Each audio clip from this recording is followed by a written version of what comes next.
Bonjour à tous, bienvenue dans cette nouvelle vidéo où on va maintenant apprendre la stratégie XND à proprement dit. Donc la stratégie XND se compose en deux parties. En fait, on a deux façons de prendre des positions, d'identifier des signaux. Donc on va tout de suite commencer par la stratégie XND 1 qui est la plus importante à apprendre, et la stratégie XND 2 viendra en complément de celle-ci. Donc je vous laisse tout d'abord prendre connaissance des avertissements liés au risque, comme d'habitude. Voilà, et on va tout de suite passer dans le vif du sujet avec la stratégie XND, les étapes d'un trade. Donc, principalement et premièrement, on borne le marché le plus précisément possible. Donc, comme on l'a vu, c'est ça qui reste le plus important. Donc le bornage horizontal avec un affinage en M15 et identifier les canaux et les différentes figures chartistes pour pouvoir les trader le plus précisément possible. On identifie ensuite une tendance claire avec les moyennes mobiles, en daily, en H1 et en M15, comme on l'a vu lors de précédentes vidéos. Si la tendance est haussière, on fera uniquement des achats, et si la tendance est baissière, on fera uniquement des ventes. C'est très important, ça évite notamment énormément de faux signaux. On ne tradera jamais avec la stratégie XND en contre-tendance. Ensuite, on programme des alertes afin d'identifier le travail du marché au bon moment sur les bornes de prix, et tout simplement ensuite on patiente. Donc un exemple à l'achat, par exemple, donc le prix franchit une borne de prix à la hausse, tout simplement. On va attendre qu'il réintègre la zone par pullback. Voilà, donc on va programmer une alerte. Et lorsqu'il réintégrera la zone par pullback, on patiente. Une fois la réintégration opérée, on attend la coupure de la moyenne mobile 7 exponentielle, donc en M15, à la hausse, en clôture de bougie M15, à l'intérieur de la borne. Donc on va le voir ensuite sur les graphiques. On va prendre quelques exemples concrets sur notre graphique du DAX qu'on a borné précédemment. Si le RSI n'est pas en surachat, on va avoir un signal d'achat. On va aussi vérifier les bandes de Bollinger, tout simplement. Et si les conditions sont réunies, on va passer un trade à l'achat. Voilà, c'est aussi simple que ça pour la stratégie XND1, qu'on va le voir ensuite sur le graphique lors d'un cas concret. Quand le trade à l'achat est pris, on va placer un stop loss et éventuellement un take profit. Donc le stop loss se mettra en dessous de la borne M15 qu'on vient de trader, donc au minimum. On viendra au minimum placer son stop loss en dessous de la borne M15, voire sur un dernier plus bas qui est un peu plus bas que la borne. On ne mettra jamais son stop loss à l'intérieur de la borne car voilà, généralement on se fait sortir sur une mèche, ça peut arriver, donc on va le voir ensuite sur les graphiques. Le take profit peut se placer sur une borne haute, donc la borne haute suivante, et ensuite on n'a plus qu'à patienter pour voir le trade se dérouler. On va tout de suite expérimenter ça donc sur les graphiques avec notre disposition. Donc on a fait notre bornage, on a installé nos indicateurs, on va pouvoir tester la stratégie XND1. Nous revoilà sur notre graphique du DAX qu'on a borné précédemment. Donc j'ai simplement tracé un rectangle en daily qui identifie une tendance haussière sur le DAX, voilà, du 10 octobre qui commence le 10 octobre 2019. Voilà, donc comme ça on a une tendance haussière sur le DAX, ici une belle tendance qui se répète en H1 avec la moyenne mobile 100 qui est verte ici et en M15. Voilà, simplement pour gagner du temps, à savoir que si une des moyennes mobiles en daily H1 ou M15 est rouge, on ne fait rien, on patiente. Donc on va commencer ici, donc notre phase de marché ici, comme on peut le voir en daily et en H1, est largement en tendance haussière, en M15 aussi, donc on ne va trader qu'à l'achat, tout simplement. Donc comme on l'a vu sur la présentation, on va commencer ici, simplement, donc on suit notre marché, qu'on avait borné au plus bas avec cette borne-là, donc on va l'utiliser. Donc estimons désormais que nous sommes le lundi 14 octobre 2019. Nous allons trader dans la tendance, donc on va commencer par placer des alertes. Donc ici, on a une petite cloche qu'on va activer pour placer une première alerte ici. Voilà, donc on clique sur la cloche et on va venir sur le haut de la borne ici, faire un clic, et ici on a une boîte de dialogue alerte. Donc on veut que le prix soit supérieur ou égal à la ligne sélectionnée, donc celle-ci, tout simplement.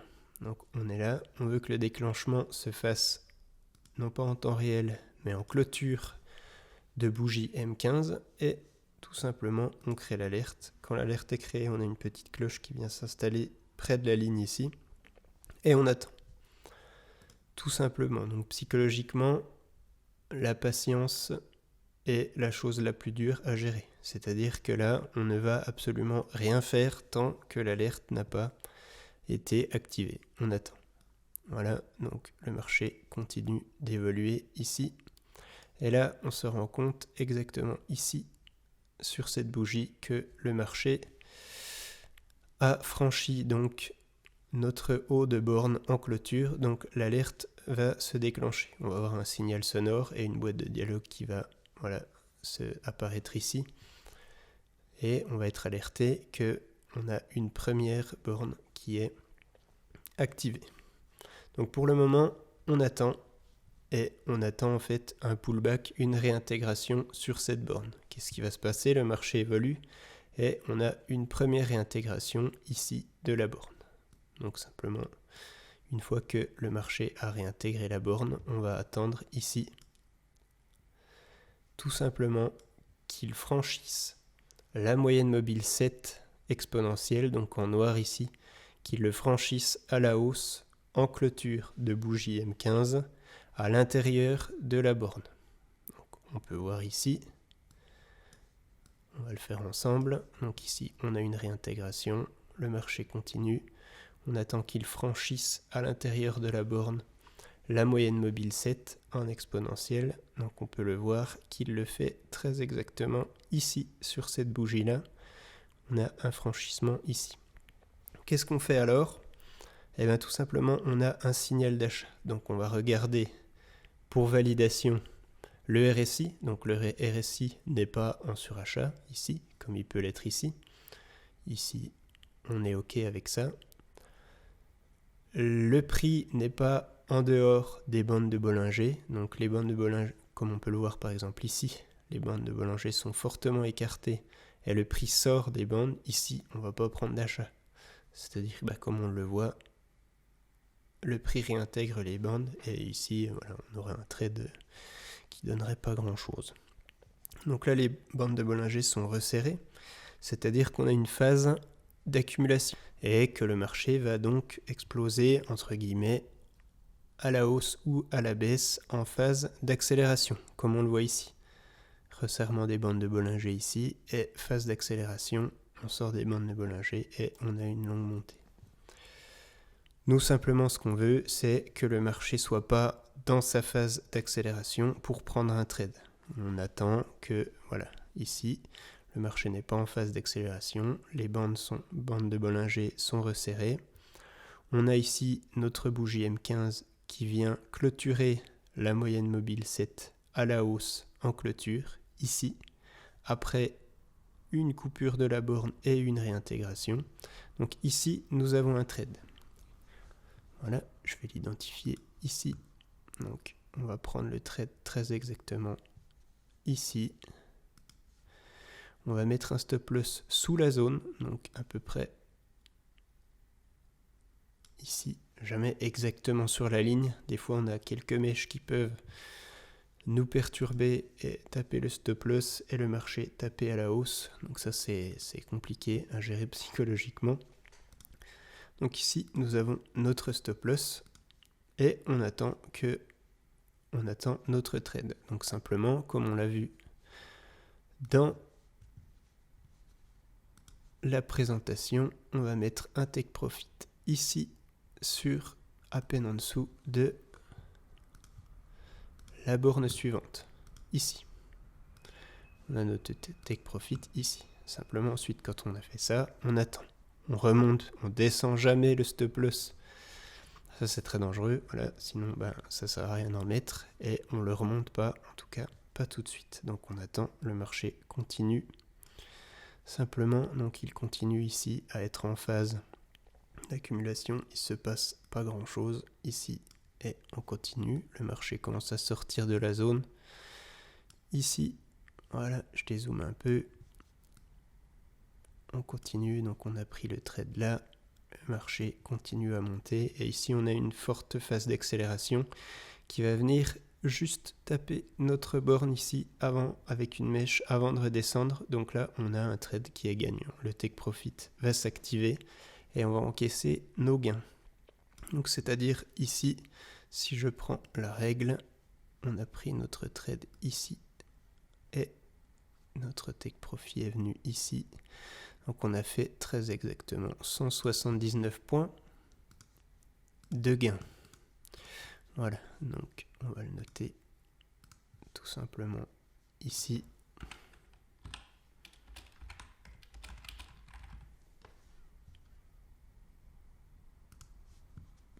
Voilà.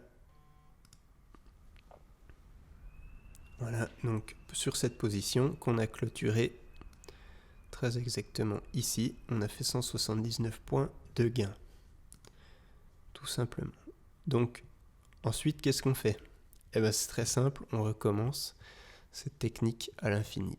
C'est-à-dire que tant que la moyenne mobile 100 en daily, la moyenne mobile 100 en H1 et en M15 sont vertes, c'est-à-dire qu'elles sont à la hausse, que la tendance est à la hausse, on recommence cette technique. Donc, on va reprogrammer une alerte ici. Le prix supérieur à cette borne-là, en clôture de barre courante, et on attend tout simplement que l'alerte se déclenche. On continue ici.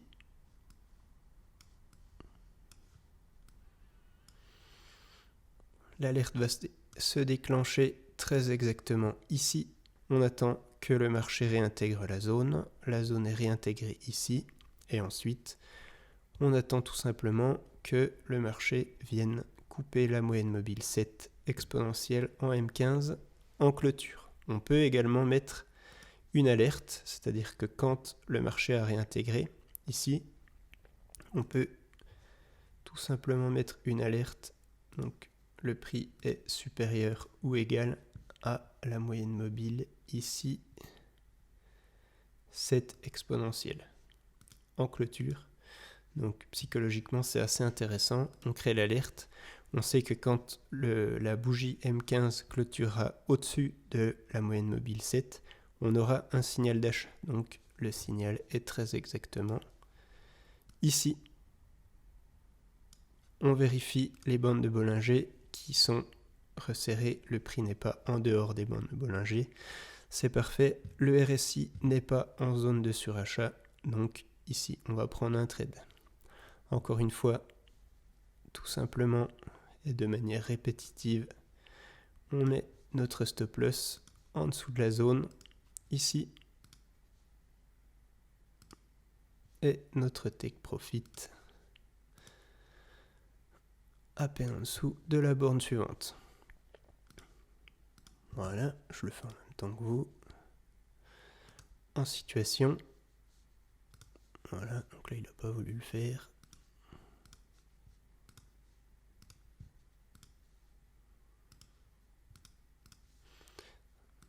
Petit bug, on va le mettre ici. Voilà, et on a pris notre trade ici. Tout simplement, on attend. Le prix part à la hausse très rapidement lors d'une zone d'accélération. Il revient ici, donc là psychologiquement on a très envie de couper notre trade. Ici, si on le coupe, comme on le verra dans une vidéo du money management, si on coupe notre trade ici, Voilà, notre money management ne va pas être respecté. C'est-à-dire que sur le long terme, on va avoir un money management non respecté et on risque de perdre de l'argent sur le long terme. Donc on le verra lors d'une prochaine vidéo. Tout simplement ici, on a notre Take Profit 1 ici. On le laisse et on attend que le prix aille taper cette borne, tout simplement. Voilà, donc on attend ici. Le prix redescend. Ici c'est compliqué, notre position a été prise. La moyenne mobile en 100 devient rouge. On peut se dire éventuellement que le marché va repartir à la baisse. Mais on a pris notre position, on a confiance en notre plan et on attend. Ici, notre plan a été respecté. Le take profit vient être exactement tapé ici. Et on a notre position ici qui est gagnante de 138 points. Donc on va l'indiquer ici. Voilà.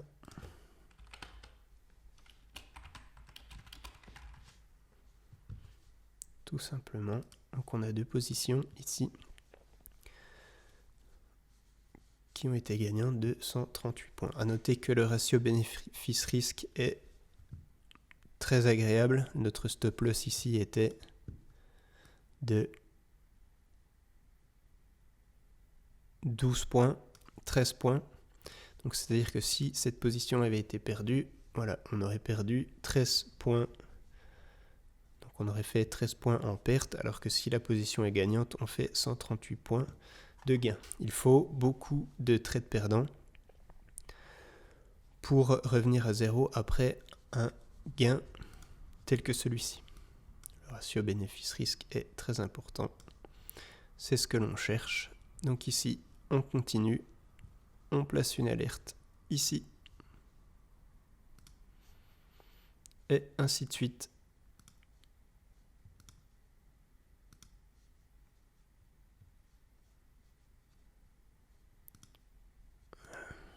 Voilà. Et ainsi de suite. Donc là, voilà une alerte que j'ai placée tout à l'heure qui a été déclenchée. Et on continue. Le marché ici ne va pas venir ici déclencher l'alerte. Il viendra le faire ici après un gap, mais il ne va pas réintégrer. Donc on ne va pas prendre de position. Voilà. Ce qui est un peu dommage parce que voilà, le marché explose ici à la hausse. Donc ainsi de suite. Toujours comme ça. On attend que le marché soit en tendance. Et on utilise la stratégie XND avec le bornage et les indicateurs. Donc ça, voilà pour la stratégie XND 1, donc qui est assez simple, qui fournit quand même beaucoup de signaux malgré tout, et surtout qui peut vous apporter un ratio bénéfice-risque qui est très important. Donc la stratégie XND, comme je l'ai dit avant, se compose de deux parties. Donc on a vu la première partie qui utilise les indicateurs, la tendance et le bornage. On a une autre façon de prendre position sur les marchés avec la stratégie XND2 qu'on va voir tout de suite dans une prochaine vidéo. Donc à tout de suite.